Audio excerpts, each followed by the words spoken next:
as if he were hiding his thoughts and emotions from her. He didn't like the bracelet. He had told her so. She could feel the revulsion within him, though whether it was from the constant reminder of his own fate or concern for the souls trapped within, she couldn't say. Opening her mind further, she beckoned the souls nearer. When they retreated, she searched for the onyx's boundaries, tried to define them in some way so that she might learn more about the souls within. But as it had every other time she had done this, the gemstone felt unknowable. A star in the sky, well beyond the ken of mortal man. When she had taken petals in the past, in or near Sharakhai, she could always sense the blooming fields and the asirim below, trapped in their sandy graves.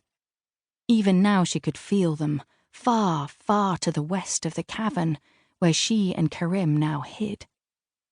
She'd thought, by using the petals, she would feel the asirim in the onyx.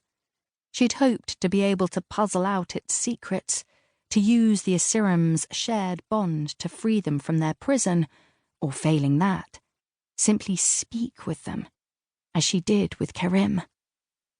To no avail. She had been rebuffed over and over again. Not once in the weeks following the great battle in King's Harbour had she felt nearer to her goal. "Speak," she said, that lone word echoing in the cave. "But one word and I'll know this is not a lost cause." Her only reply was a miasma of anguish, fear, confusion, and hatred. The same as always. Her concentration was broken, as it was so often of late, by the growls and yapping of wolves.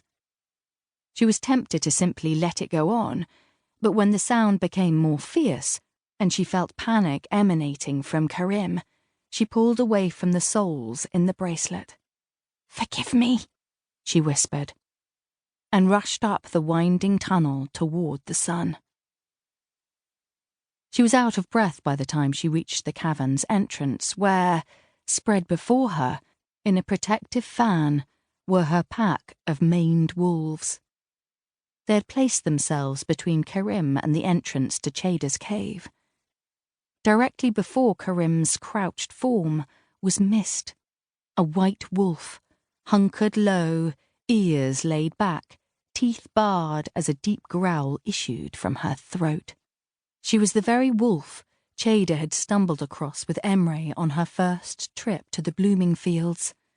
The very wolf that had healed Çeda and led her here so she could recover from her wounds and decide what to do next.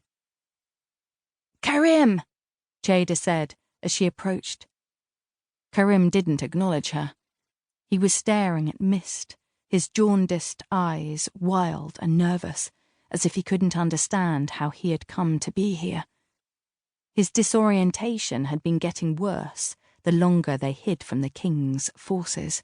"Karim, back away." As she came near, the maned wolves closed ranks, blocking her path.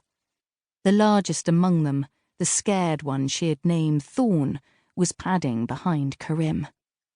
Though the pack tried to stop her, Çeda pushed her way through them, then charged at Thorn, waving her arms as the wolf darted toward Karim, silent, teeth bared.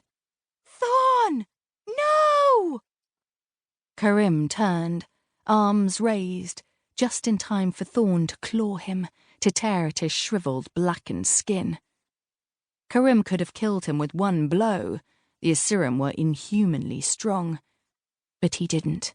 He backed away, warding off Thorn's advances with arms and hands spread wide. But the danger was far from over. While she had been focused on Thorn, Mist had padded to Çeda's left, clearing a path to Karim. "Back!" Çeda cried, putting herself between Karim and the white wolf. Mist's eyes flicked between Karim and Çeda, but she obeyed, and Çeda ran to stop Thorn. Karim wailed, his bloodshot eyes wild with